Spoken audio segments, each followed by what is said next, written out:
And thank you for having the prayer now, because it is a beautiful segue into the afternoon part of our sharing, which is more on living the future with passion.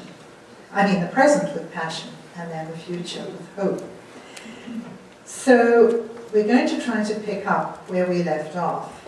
And I know there may be some questions, so probably in about 15 minutes we'll stop with some questions. Let me tell you where we're going. We'll start with some questions and see, because I know there are some points, and I don't want people to go away with, I wish we had heard about this, or I don't really agree with that, and I'd like to share that.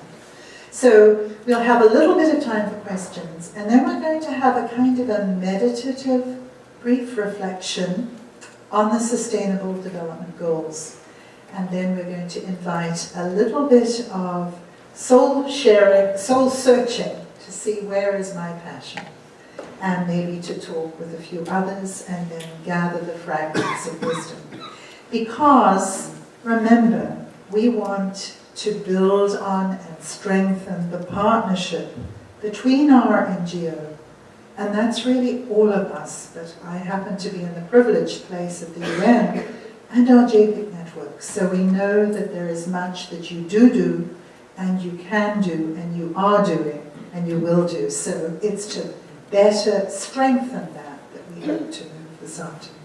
Is that all right? Yes. Mm-hmm. So, we may have too much light on, I'm not sure.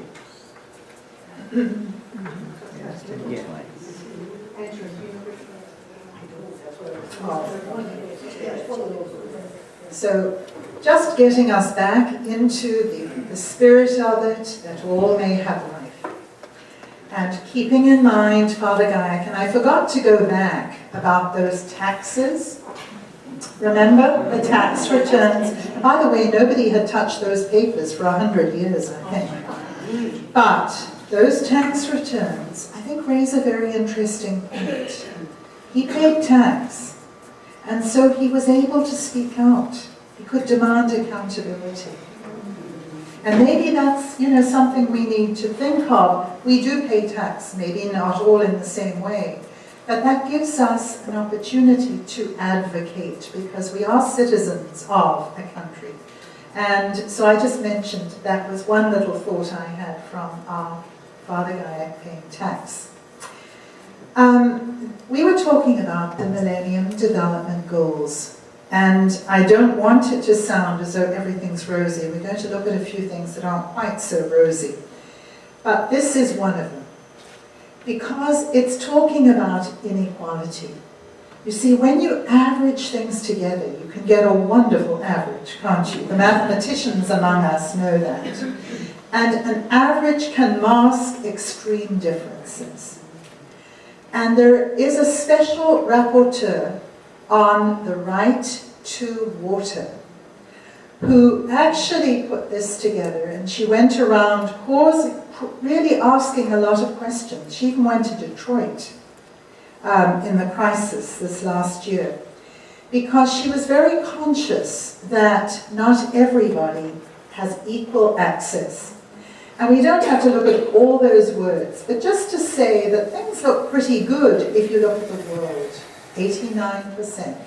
Wonderful. Have access to drinking water. But that average masks a huge disparity. First of all, by region.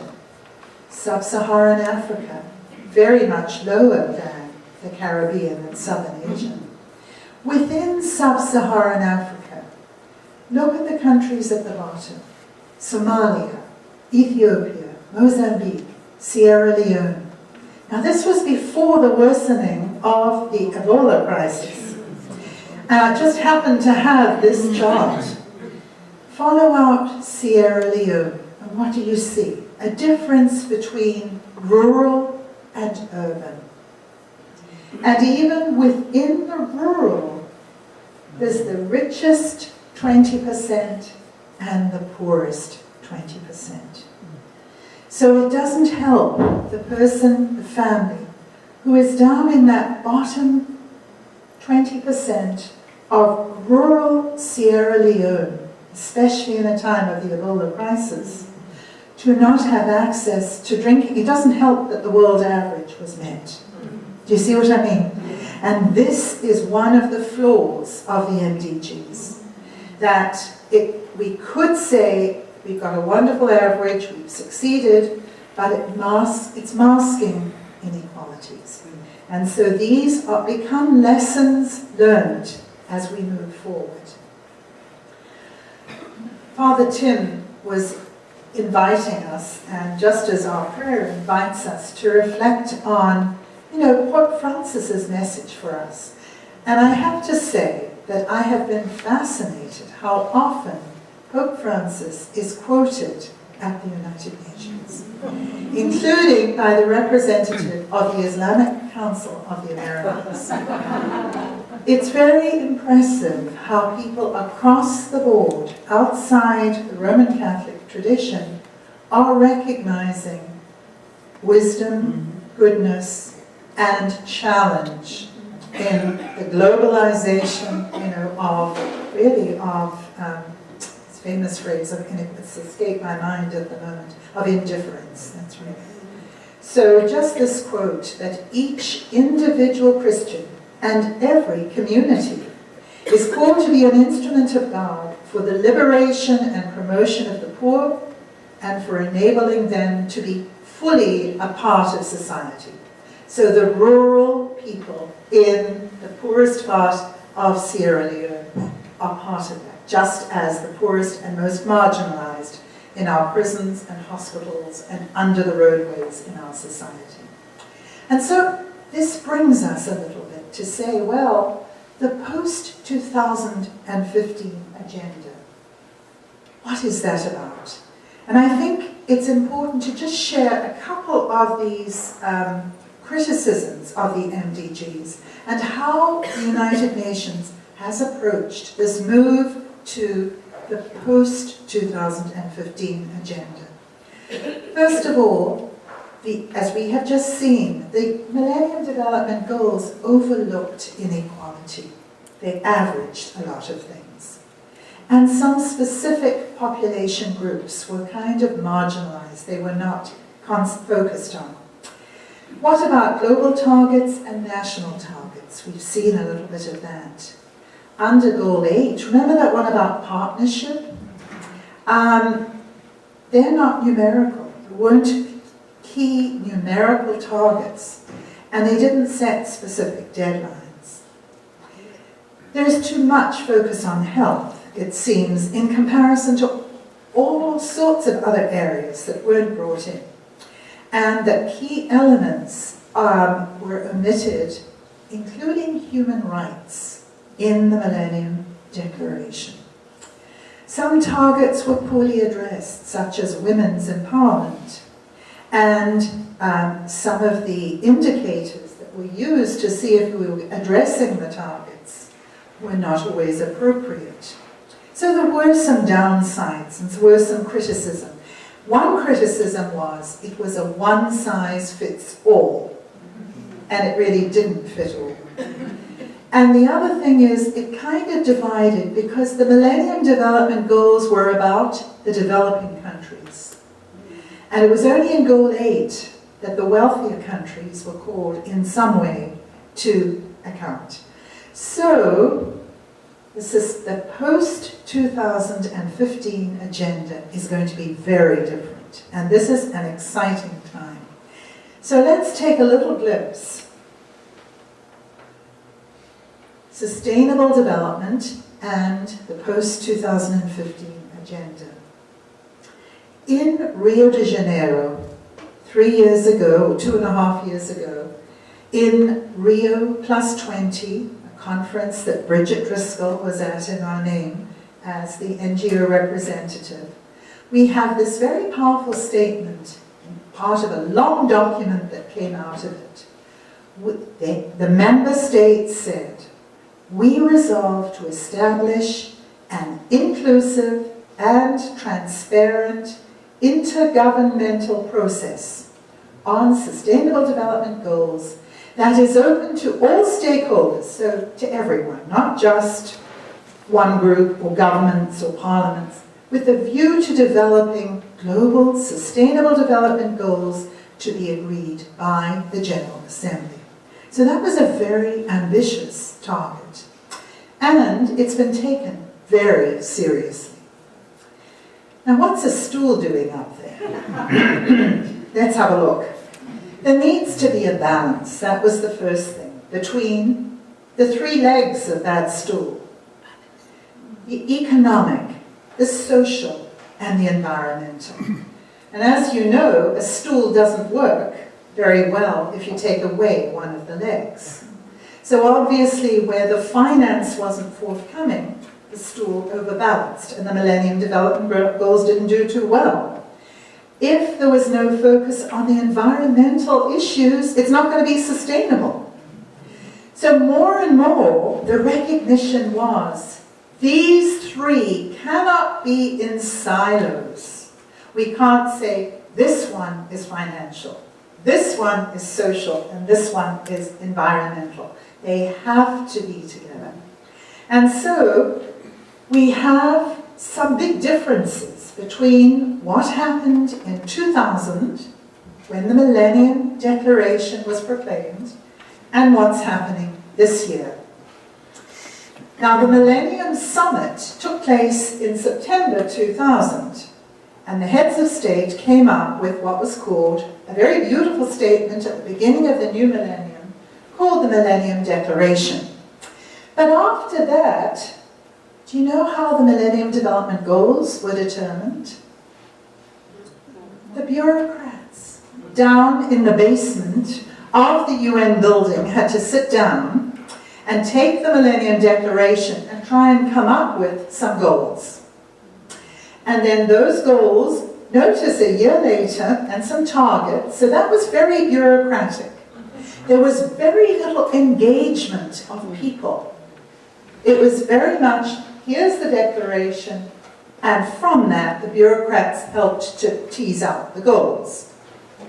What's happening this time, in light of what Rio said, is totally different, turned upside down. Because there was, and we'll see a little graph in a chart in a minute, they called a group of countries, 70 of them, to come up with the Sustainable Development Goals. And that took about 13 months to reach agreement in the open working group. And we, as NGO, non-government organizations, religious and other, were able, with civil society, to try and feed in little bits in sessions at the beginning of each meeting. So it was trying to bring in the right to water, trying to bring in the human rights, the dignity, all the aspects that were crucial to us. What's happening now? Last week, I ended on Friday, they were working on the beginning of a draft of the Sustainable Development Declaration, which will be part of that, together with the goals. And in September, all the heads of state and Pope Francis will be there. They will actually, hopefully, have the Sustainable Development Declaration. Now, this was a whole different process. Then there'll have to be a commitment so that every country, because one of the big differences with the post-2015 agenda is it is universal. So what it's saying is this isn't just for developing countries. This is for all countries. This is for every country. And there needs to be some recognition, if we are going to save the future of people and of the planet, we have to work together as a global community. And so you have this complicated process that's been going on since 2012, since that Rio. And you'll notice in pink there, you had a high-level panel, and they came up with a report with some transformational shifts. And that's, the word transformation is being used of this agenda. The word universal, Ban Ki-moon is constantly stressing that. You had the green part, which is the open working group up there, and then you had consultations and country consultations. The UN, for the first time in its history, went overboard, you might say, trying to consult people.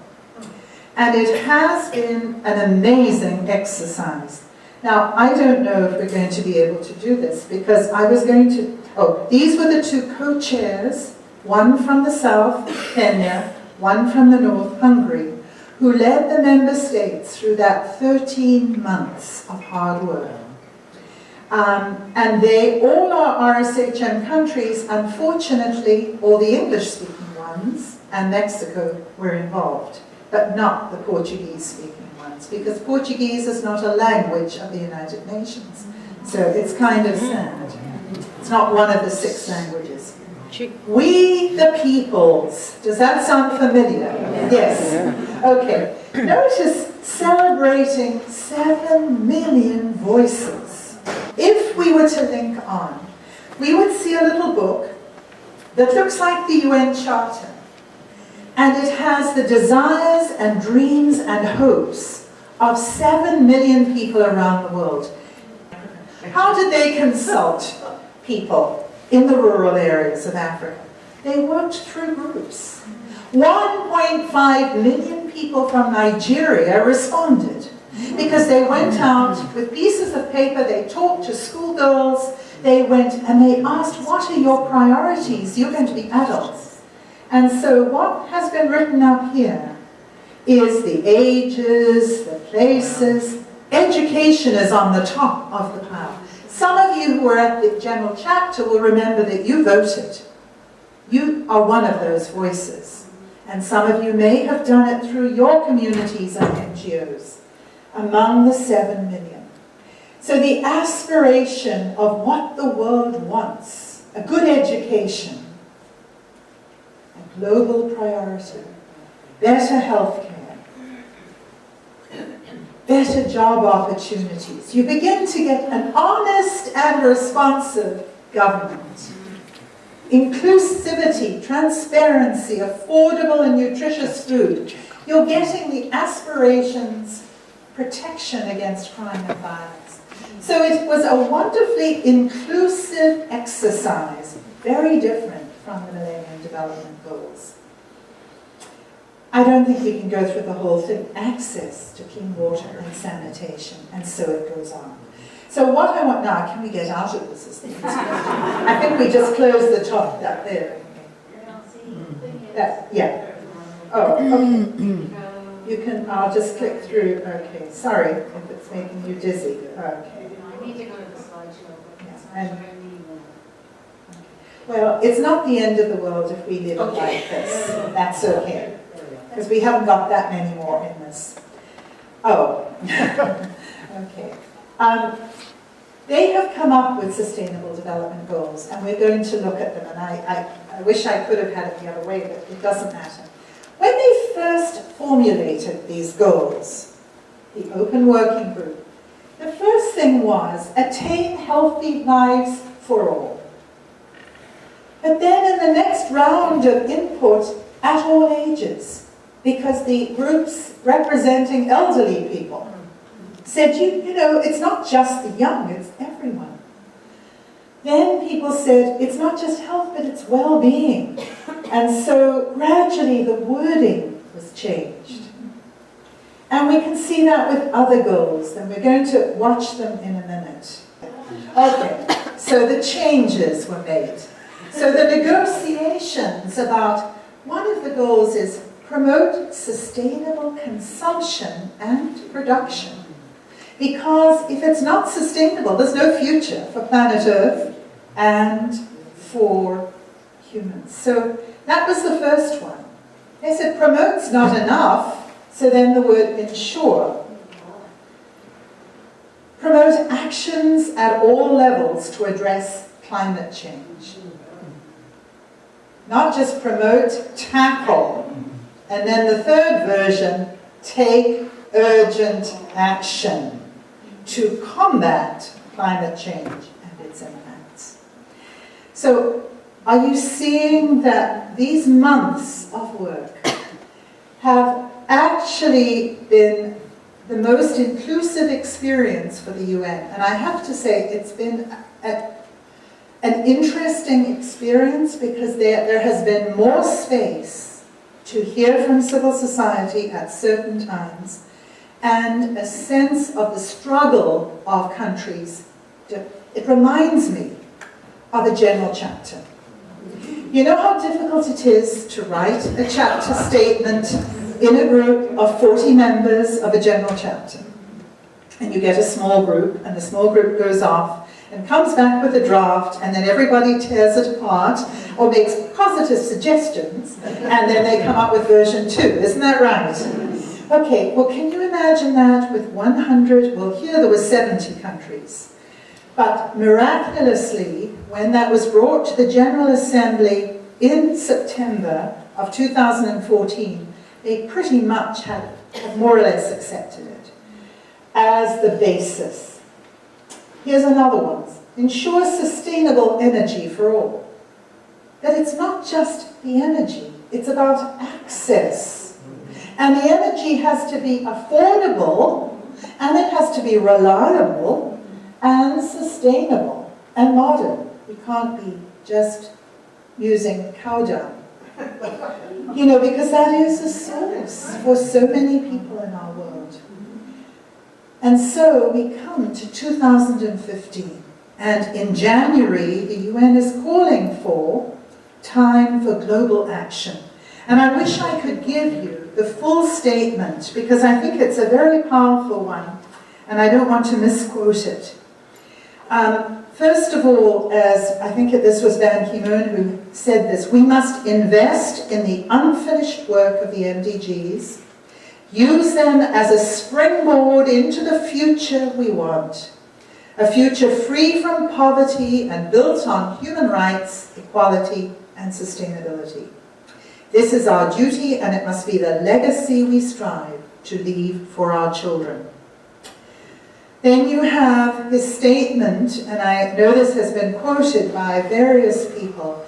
This is probably the first generation that can eliminate poverty, because there are enough resources in the world if the distribution of them was different. And it may be the last generation that can tackle climate change. So it is a year of opportunity, of crisis, of action.